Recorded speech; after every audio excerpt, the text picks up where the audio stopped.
Chautauqua is made possible through the support of the Maryland Humanities Council, the National Endowment for the Humanities, and Montgomery College.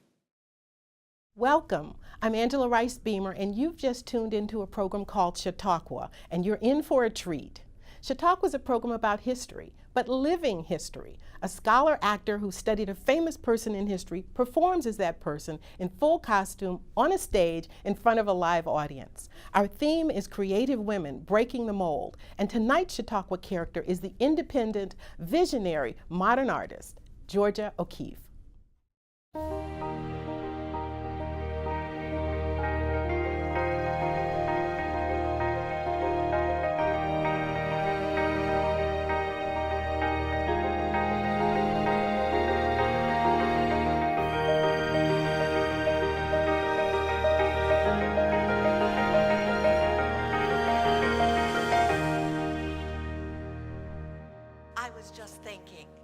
Sometimes I find it hard on days like today to remember where my life started.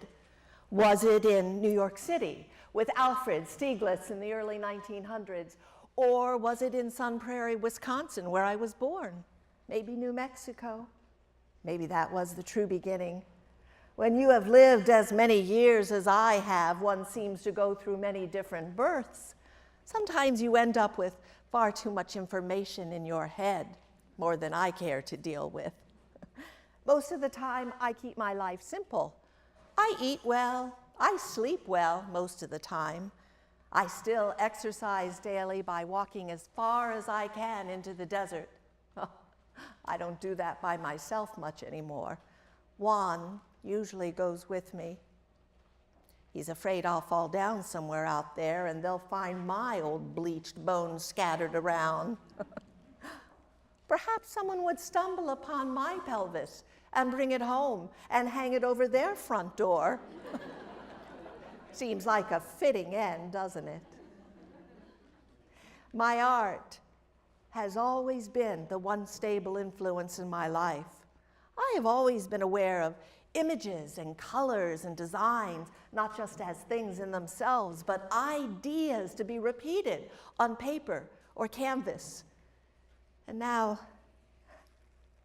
my eyes are going. I just can't stop thinking about Alfred, started last night. I don't like these times when all these people from my past start following me around, even people I never liked. Don't they know I came here to get away from them? Alfred, too. Lately, he's been weighing on my memories, on my mind. I just can't seem to escape him this night. When you're an artist, really an artist and serious, you know who the important people in the art world are.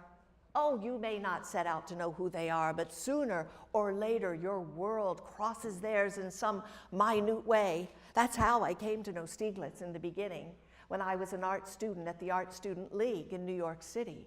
He was a very important man in the world of photography and art. He had begun to show the two together to make photography an art form. His gallery, 291 it was called, was bridging the gap between American and European art. It was a very important time in the history of art in the United States. We were sent down to his gallery to see some Rodin drawings he was showing. I went with a group of male students. I still remember when he came out of his dark room into the light. He was a good-looking man with that disheveled shock of dark hair standing straight up on top of his head. He was so intense at that moment, it was almost frightening. Perhaps it was he was still involved in whatever piece it was he was developing. Alfred was always serious about what he did, didn't matter what it was. Perhaps that was his appeal to the rest of us. It was an appeal that could drag you down or lift you up. He was not an easy man. Well, are any of us? I should have known that in the beginning. Maybe I did, because I remember the students picking an argument with him. He had quite a reputation for his very definite ideas on things. He was so volatile and loud that I retreated into another room until they had stopped. It was 7 years before I saw him again. Years of teaching art at different art schools. Years of struggle trying to find my art. I had even stopped painting for a year. I'd grown tired of doing things for other people, things they would approve of, not for myself, and that seemed a bit foolish. It was the best thing I could have done, because when I began again, it was as if my mind were creating images I wasn't even aware of, and I put them down on paper, and I sent them to my friend Anita. I asked her to look them over, tell me if I was crazy or not. Well, she did more than that. She liked the drawings, and she thought Stieglitz would too. So she marched over to 291 and she gave them to him. He liked them all right, enough to hang them in his gallery without my permission. Well, I was livid when I found out, so I came into town and I told him to take them down. Well, he said he wouldn't, and we got into an argument, and he won. He always won. But we liked each other, started writing back and forth. Oh, I remember his letters. They were so exciting to me, full of ideas and charm and incredible energy. They won me, those letters. There had been other men, but none like him. They were all men I was considering. Took me 31 years to stop considering. That's a long time, isn't it? His friend Paul Strand, the photographer, was interested in me, and I was considering him. But Stieglitz won out. I fell so in love with him. I guess I just didn't realize what a toll being with him would take on my health. You don't care about those things when you're young, do you? So, there I was, going off into a life with an older man who was still married. Oh, even though they had been estranged for a number of years, they were still a wife and a daughter. It was 5 or 6 years before the divorce became final. I don't remember exactly. I do remember I didn't want to marry anybody, not even him. The next 15 years of my life were devoted to Alfred, my art, to New York City in the winter, and the house in Lake George in Upper New York in the summer. It was Alfred's pattern, and he never varied very far from it. The large German Jewish family he had come from was very important to him. In the summer, everyone left the city for Lake George. The house was very large, and Ma ran things. All the brothers and sisters and children, and over the years, children of the children were there. Can you imagine 20 people all eating corn at the same time? I never got used to it. There was no place for me there. Oh, they were nice to me, and over time I came to accept them. I just never liked large groups of people. Didn't then and don't now. I guess that explains why I'm here, doesn't it? Me not liking groups of people, and Stieglitz and his need for them. Always a lot of people around, and we always lived in small places. For a while, we lived at Lee Stieglitz's house. That was Alfred's brother. Had 2 tiny rooms, didn't have a kitchen, so we always ate out. Then all those years in the Shelton Hotel, always ate in the dining room or the cafeteria. The food was very good. If you had a guest, you just ordered up from the dining room. They had a fireplace, and you could have a tray and sit and read in front of the fire. It was delightful.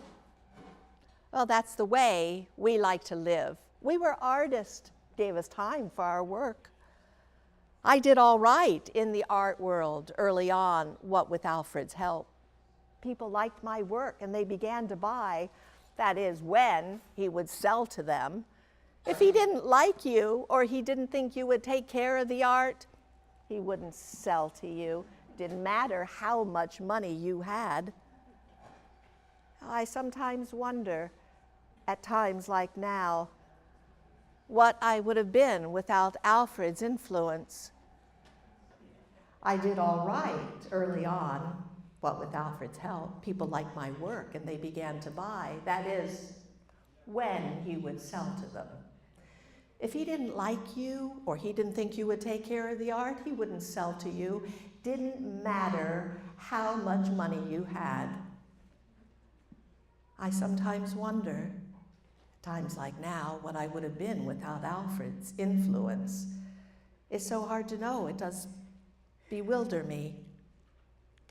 He asked me before we lived together what it was I most would like to do. And I said, paint for a year. He said he thought he could arrange that, and he did. You see, when he believed in you as an artist, he would find the money for you to live on. It might not be much, but it was there. He did that for many artists. He understood the value of having time to work. He worked very hard at his art, and I admired what he did very much. And I admired him. We never lost sight of the artist in each other. Other things got lost, but not that.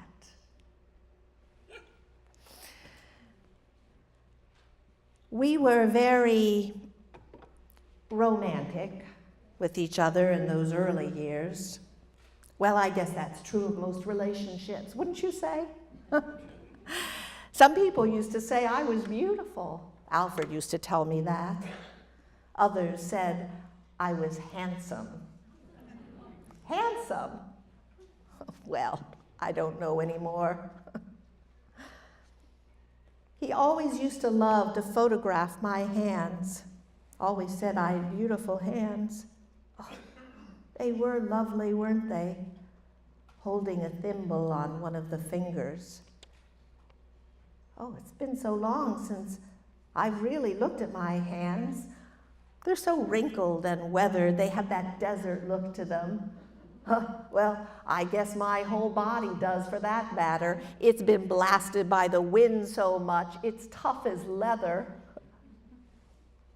I'm tough as leather. Oh, look at this. I'd almost forgotten it. Lord, how many years that's been. That is me, isn't it? Oh, of course it is. So vulnerable. My hair down, my robe open, those lovely hands surrounding my breast. Alfred gave me that silk robe. That was at Lake George. How sensuous I looked. I did look sensuous, but my eyes seemed a little fearful. How strange. I wonder if he ever knew or cared about that look. All of these photographs were shown at an exhibit at 291. Several of the men approached Alfred and asked if he would photograph their wives. I expect if they knew how close Stieglitz had to get to me in order to get these, they would have changed their minds. Yes, if he had been wise, he would have understood that look. But what does it matter? What does it matter that a woman may fear losing herself, her identity, to a man's needs? It was not just the soul I was afraid of losing, but that place in me that I feared would be filled completely by Alfred, by his energy. There would be no room for my creativity to grow. I know he didn't know that. I didn't know how to tell him. My style was to keep it all inside. After a while, I began to get sick. It all settled in my breast, the ones he so beautifully photographed. At first, they were just benign little growths, but with each of those little operations, I fell apart. I became so fragile I couldn't talk to anyone, just stayed in bed and cried. Couldn't tolerate anyone coming to see me, not even Alfred. Not even Alfred, who opened up the young woman in me. I was as fragile as a dry leaf in the wind. Not tough as leather then. It happened several times over the years, these breakdowns. As I grew stronger, I began to travel. Not with Alfred, but by myself or with a friend. Couldn't get him to go anywhere but Lake George in New York City. These were his worlds. I needed a broader look at the world, and I took it. But he didn't like it. He saw me as frail, wanted to protect me, but once I broke free, he couldn't stop me. And when I discovered New Mexico, that was it. I formed a pattern just as precise as Alfred's. My pattern was to go to Lake George in the spring, open the house, plant the garden, spend a month or two, and then in July or August, I would head west in my beloved Ford. Oh no, he didn't like it at all at first. I suppose for such a modern thinking man, he was really quite old-fashioned. Over the years, he got used to it. I did recover my health until Dorothy Norman came into his life. I don't know why he was so infatuated with her. I never thought she was much. No, I was not tough enough to survive that. She was a young married woman in her 20s when she first came to American Place, his new gallery. I guess she was as mesmerized by him as I was when I was young. He was in his 70s by then. She was devoted to him as much as I hate to admit it. She did help him in the gallery. You might say she took over where I left off. I suppose he needed that. His energy was not what it had once been, but his mind was always alert and opinionated. Dorothy helped him keep the books, hang the shows, raise money to keep the place going. Things I had escaped doing, she loved to do, and she loved Alfred. I remember that exhibit, seeing the new photographs of her. Fresh, lovely, and young. No fear in those eyes of hers. For a long time, I felt quite removed from men, except as friends, loving friends. Ansel Adams, Jean Toomer, the writer, Paul Strand, Katie Wells, Tony Lujan were all men I trusted and used to be with. They helped me recover myself by visiting me here on long trips and walks and camping trips into the desert. They saw my vision of the world, my world. They saw the red sunsets and long shadows with me. They shared my aloneness and knew how to be alone with me. You see, the desert can be a hard place. It's hot and windy in the summer. It's cold and windy in the winter. For some, it's a lonely place, but it gives me the aloneness I need. It breeds a different kind of people. They understood. Those are rare qualities to find in friends, but it is what I have demanded of mine since I entered my world. Alfred never did that. Share my place, he couldn't. I understood that, but sometimes, oh, how I long to hold his fragile old hand in mine and take him out into the desert or to an Indian festival to share in the vivid images of the other people of this land. He just couldn't do it. When I got sick that last time and couldn't talk, he broke off his affair with Dorothy, but never his friendship. She stayed, helped him in the gallery, even put a book together about him. She was loyal. I'll say that for her. So loyal. She was right there in the hospital room with me when he died after that final stroke.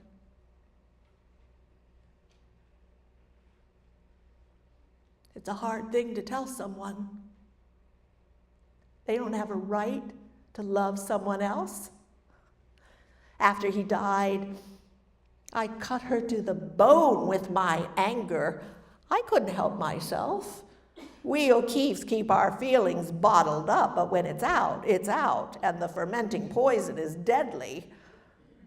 She survived, but she never came to the gallery again. For me, she died when he did.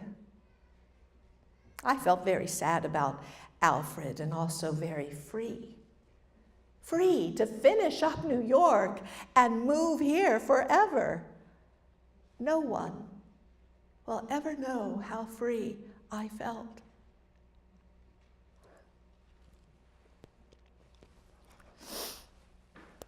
Do you see this skull here? I found this skull in 1930.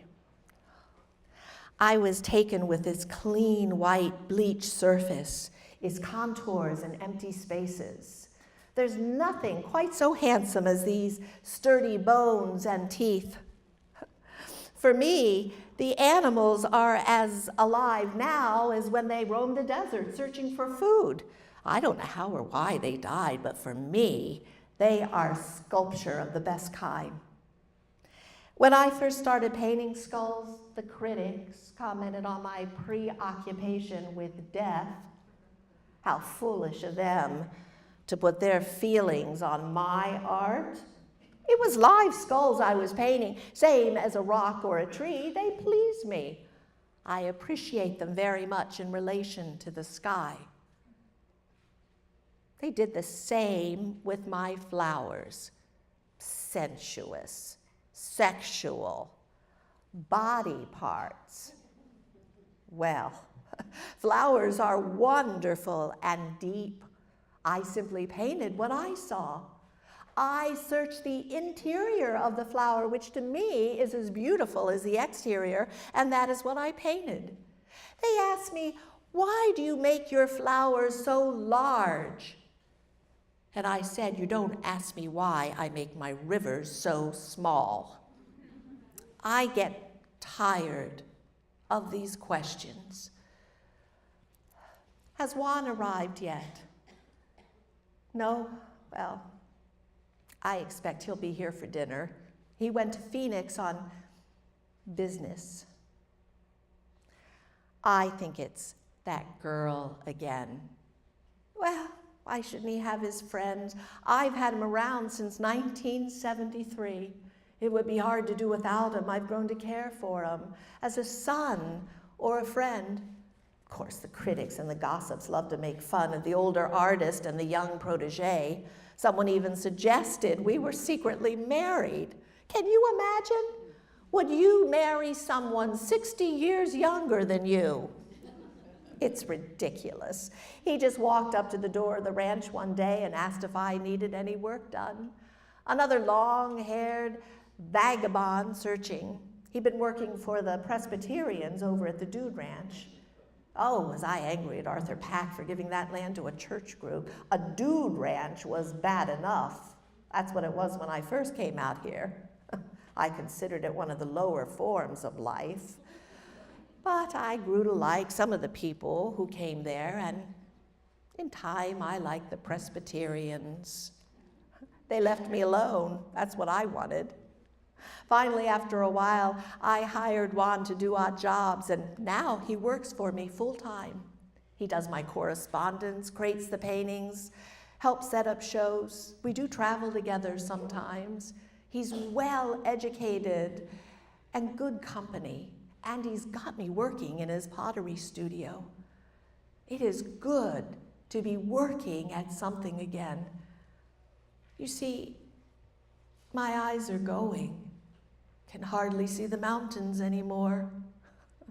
Art has been my life. It would seem strange without it. Take care of your eyes. Don't ever take them for granted. When I first came out to New Mexico, I went to Taos. It's just over the mountains away. Mabel Dodge got me coming. Oh, Mabel was quite a character, had a lot of money, knew a lot of people all over. She loved the Southwest and moved to Taos. That was her territory, Taos. Yes, Mabel was wild. She married quite a few times. Her last husband was Tony Lujan, a Taos Indian. He was a wonderful man. We became good friends. I even liked him better than Mabel. He understood how to be alone even when he was with you. He used to be my guide on horse-packing trips into the mountains. It was really Tony who showed me the magic of solitude. Mabel didn't like losing people out of her clutches, but her wild scene over in Taos didn't interest me much after a while. D.H. Lawrence and his wife Frida, a whole gang of them around Mabel. Good people, but not my style. If I had stuck with them, I never would have painted at all. It was one big party. Last Saturday, I had the best time.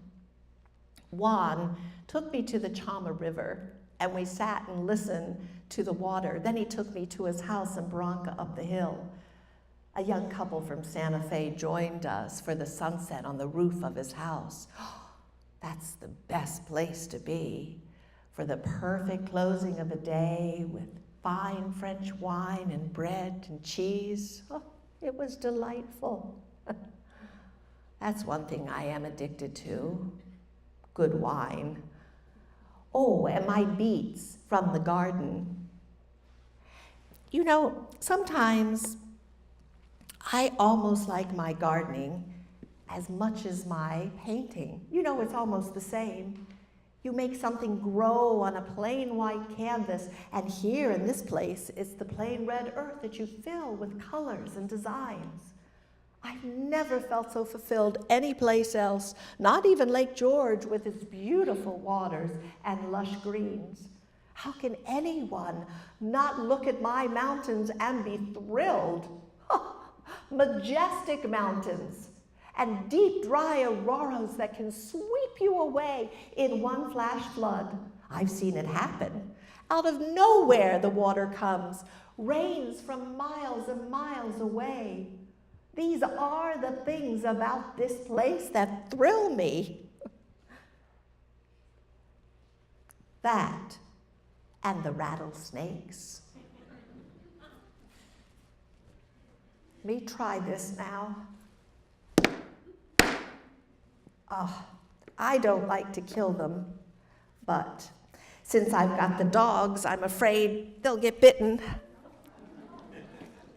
Used to be the rattlers would sleep in a corner by the fireplace, and we lived quite well together. I have a perfectly coiled snake skeleton in a glass case. It's exceptional. What a find that was. Thrilled me as much as finding a gold nugget. Have you seen the book Juan and I put together? I wrote the text, and it has prints of almost all my paintings. I'm quite proud of it, but I couldn't have done it without his help. In spite of what people have said about Juan in the past, he's very important. There hasn't been anyone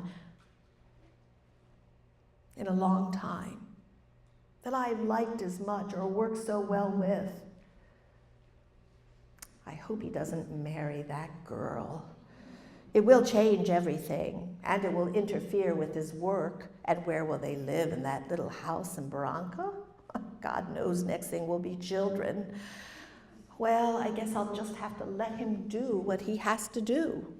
Same as I had to let Stieglitz do what he had to do. Doesn't mean I have to like it.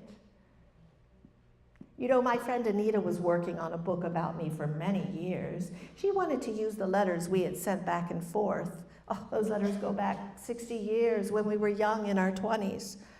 Something about it didn't feel right to me.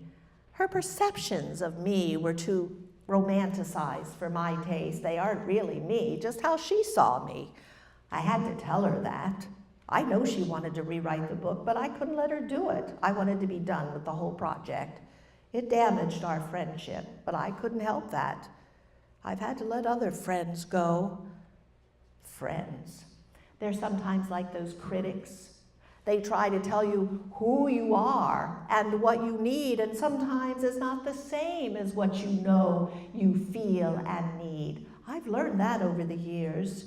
Peggy Kiskaden didn't understand my friendship with Juan. I had to let her go, but I do miss her. I wonder if she misses me as much as I miss her. I never did have children, just cats, and now my chows. Stieglitz absolutely wouldn't hear of it. His daughter, Kitty, had a nervous breakdown after the birth of her child and never recovered. Hard as that was on me, not having children, I got used to it over time. The closest I came to being with a child was in, I'd say 1939, 1940, somewhere in there. I had hired a young woman from one of the villages nearby to help at the ranch. She was very pretty and a hard worker, but before long, I realized she was pregnant. I could not get her to tell me who the father was, just wouldn't tell me, so she worked up until the day that the baby came. I didn't know what to do with her. She didn't want her family to know.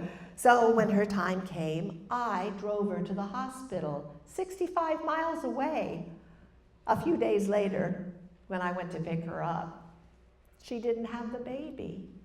She put it up for adoption. When I asked her if she didn't want to keep the baby, she said yes, but she couldn't because she was going back to work for me. I just said, well, let's just get the baby and take it home. Well, that was not so easy. The hospital demanded that if we took the baby, I would have to drive the baby 65 miles to the hospital every 2 weeks. I said, well, I will not drive that baby 65 miles in the heat of the summer, but I'll take good care of it and bring it in if it's sick. So they let us take it. That baby was just a beautiful little boy. He's a big boy now. That's the closest I ever came to motherhood. Listen to the gentle wind. Even the wind and the air and the stars are different here than any place else. That's why I'm here, because I can hear the wind without distraction. People distract me. I find most people to be a bother. One day a woman knocked at the door. She just couldn't leave New Mexico without seeing Georgia O'Keeffe. All right, I said. Front, side, back. Are you satisfied? Then I shut the door. Well, if I let everyone who wanted to see O'Keeffe disturb my day, I wouldn't get anything done, would I? Maybe Stieglitz was right about a child. As selfish as I am about my art, how would it have worked? Stieglitz didn't want any children because he wanted to be the child. He wanted me to pamper and coddle his neurotic needs. Well, that's not my style. And I have spent many years not being intimately involved with people for that reason. But once in a while, someone comes along, like Juan, and I have to be involved. I don't want to need or be needed, but I know that's not always practical. You wonder that I'm still traipsing across the desert at my age. I'll tell you why. I'm storing up memories and colors.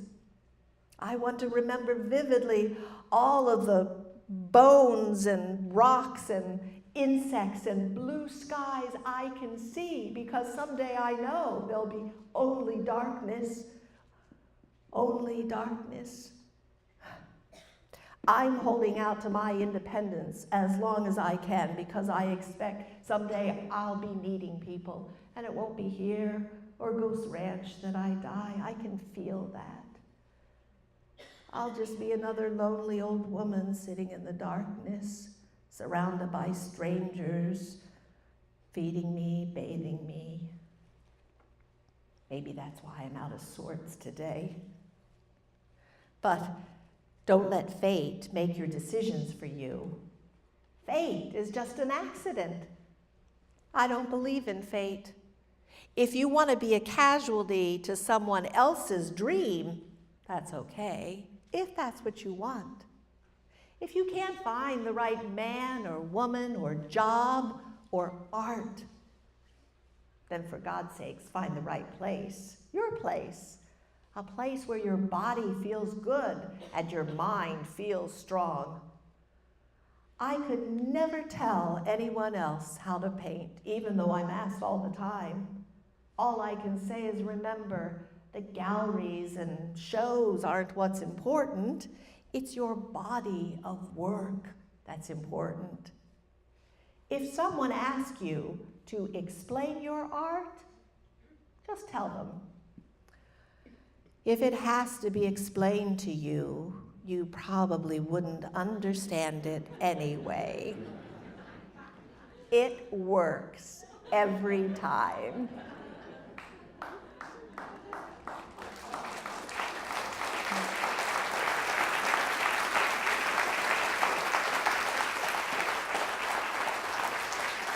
Thank you. Thank you so much. Thanks for staying with us. I'm here with Kelly Rouse, who's just performed as Georgia O'Keeffe. Thank you very much for being here. Thank you for having me. Really enjoyed your performance. And you brought out some of the sensitive side of Georgia O'Keeffe, the sensitive side and the strength. One of the things that you talked about was one of the things I read about her talking about was the essence that she was trying to bring out in her work. And the spirituality that was in her work. Can you tell us a little bit more about both of those things, the essence that she was trying to get to and the spiritualness of her work? Sure. Well, Georgia O'Keeffe said that making your unknown known is what she was about. And she said, I don't have words to express what it is I want to say. So that's why she painted.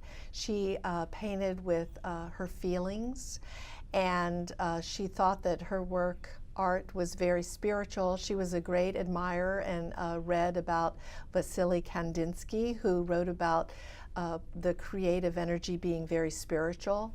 So she was very much into putting her feelings on paper, and that's what her art was about. And I think it was Stieglitz who said she was a woman on paper. Yes, and kind of set her up, you know, as being that woman artist at that time then.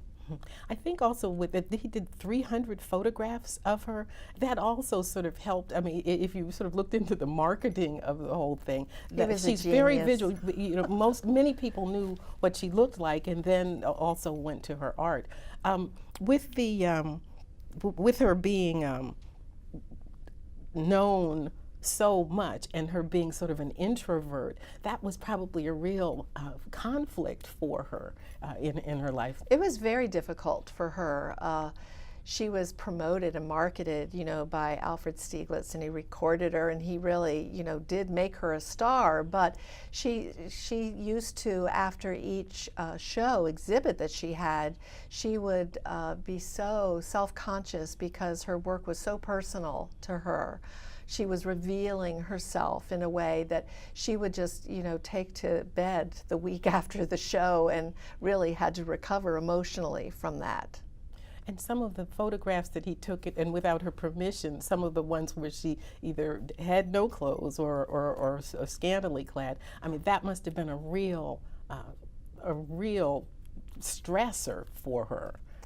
Well, I think she was certainly agreed to doing those because she really admired the artist in Stieglitz, and they collaborated in that way. And she in a sense really rejuvenated his career as well. He was an older man who was, you know, so she, as well as promoting her, it was something, and she kind of detached herself from it, realizing this was an artistic endeavor. But then once they were exhibited, then she was just, you know, rather embarrassed. She had to leave. She couldn't be in there when people were looking at the exhibits. Were there other avenues that she could have achieved the the fame or the notoriety that she had? For instance, because Stieglitz was who he was and had the gallery and was able to promote her, were there other avenues for women to possibly be able to be as well known, or that was sort of a first? I think that Georgia O'Keeffe was the first, and the way the play is written, in that one of the things that she struggles with is, wondering who would I have been without Alfred Stieglitz. Obviously she was a revolutionary painter and she was brilliant, but if she had never been given the opportunity for the exposure. So it was really one of those, magical connections, and they collaborated and worked well off each other. But she was she was a movement breaker. She had the gender going against her. I mean, there were no women artists who broke into the field the way Georgia O'Keeffe did. And the work she did was, very different, very new. It was modern art, it was abstraction. No one was doing paintings like Georgia O'Keeffe was at that time. Yeah, now, where did that independence come from? There was an independence, the way your performance was, one of the things I got from it was she sort of had that independence when she sort of got under Stieglitz's wing, in a sense. It sort of diminished, and then she learned it again. So where did that independence, what do you think she drew from in order to regain it? Well, I think the women, her mother, her aunts, her grandmothers were very strong women, and they were very independent. And I think that, they always made sure, her mother always made sure that her art was fostered. And then the family came on really, I guess, bad circumstances financially, and she was poor for quite a while, kind of a hard scrabble life, and she had to be independent.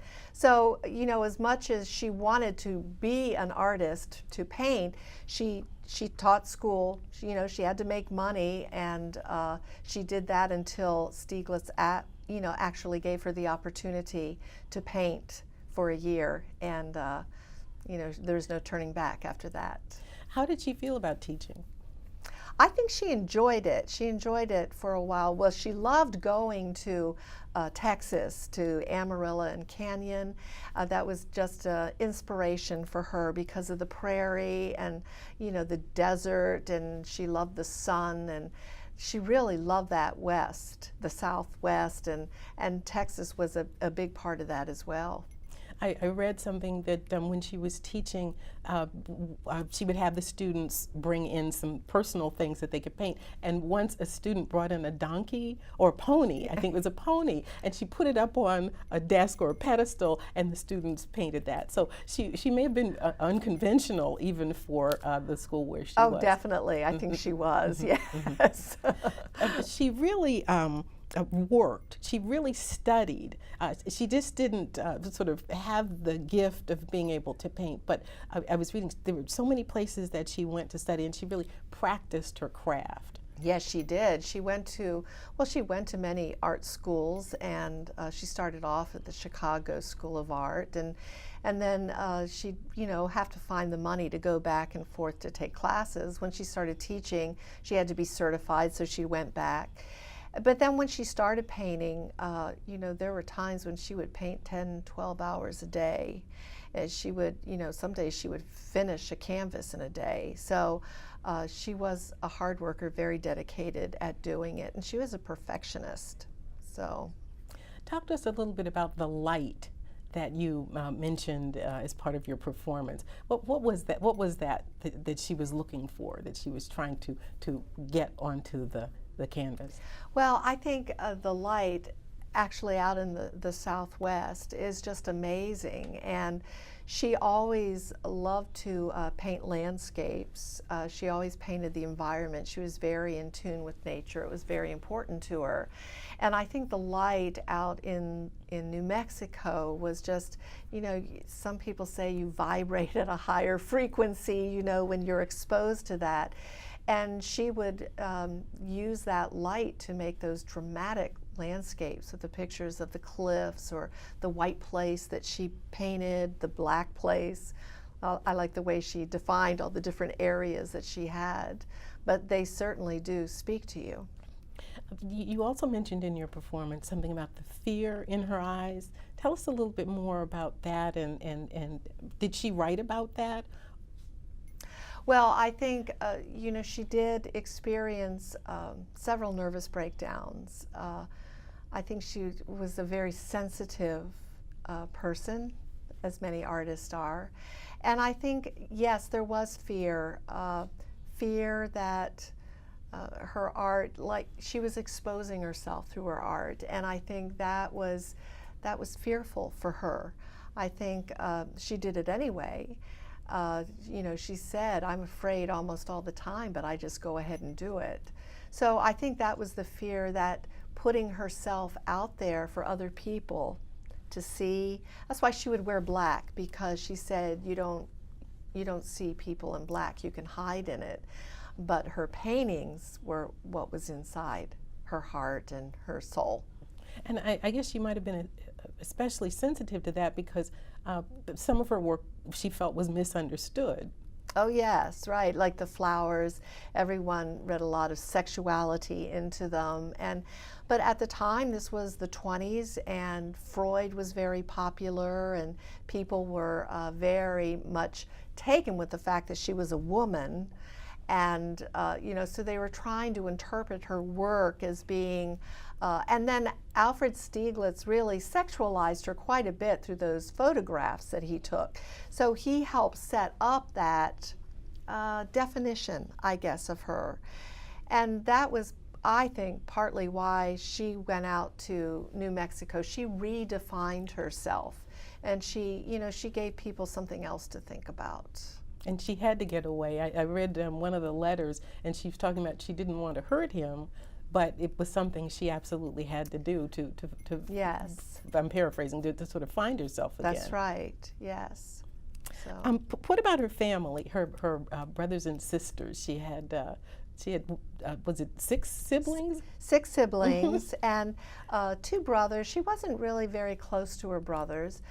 She was closer to her sisters. And some of them were artists, not, you know, like George O'Keeffe, but her one sister painted, Catherine, I think it was, painted flowers, and people were like, "Oh, another O'Keeffe with flowers," and George O'Keeffe was furious with her and didn't talk to her for 3 years, told her you can't paint those flowers anymore. That's my thing, you know, so. And I just read next year there's going to be a show for Ida O'Keeffe, who she also did abstract modern art, and I've seen just a few of her things on the internet, her works, seascapes, and so she was pretty interesting too. It's almost like her sister painting the flowers like Georgia. It's almost like what Georgia broke away from. She didn't want to mimic the art of others. She wanted to find her own voice. And that's right. So I guess she was telling her sister, find your own voice. This is my voice here. So oh, yes. You got to find your own. Talk a little bit about Juan Hamilton.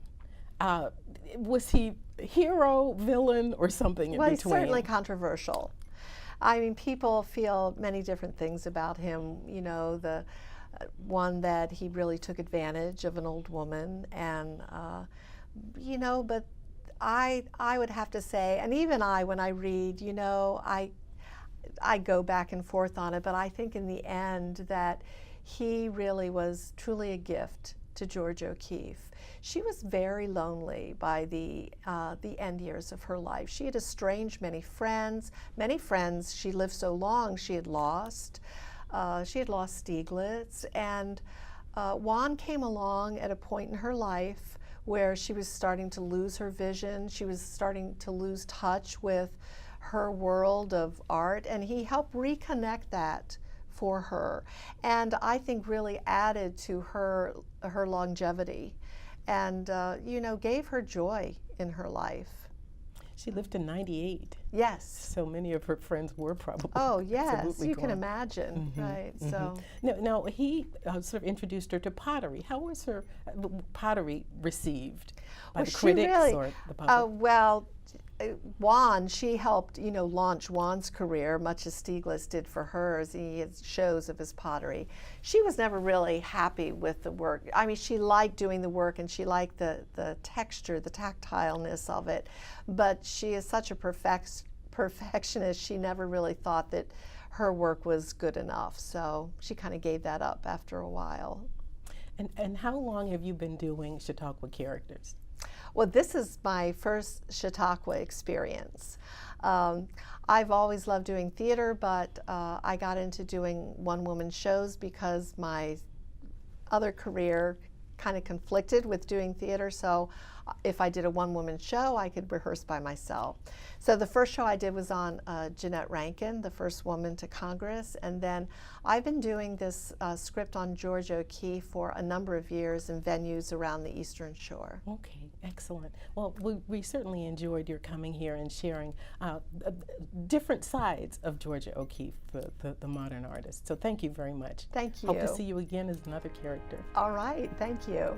Thank you for joining us. You've been watching Chautauqua, Creative Women Breaking the Mold. From Montgomery College, I'm Angela Rice Beamer. Good night.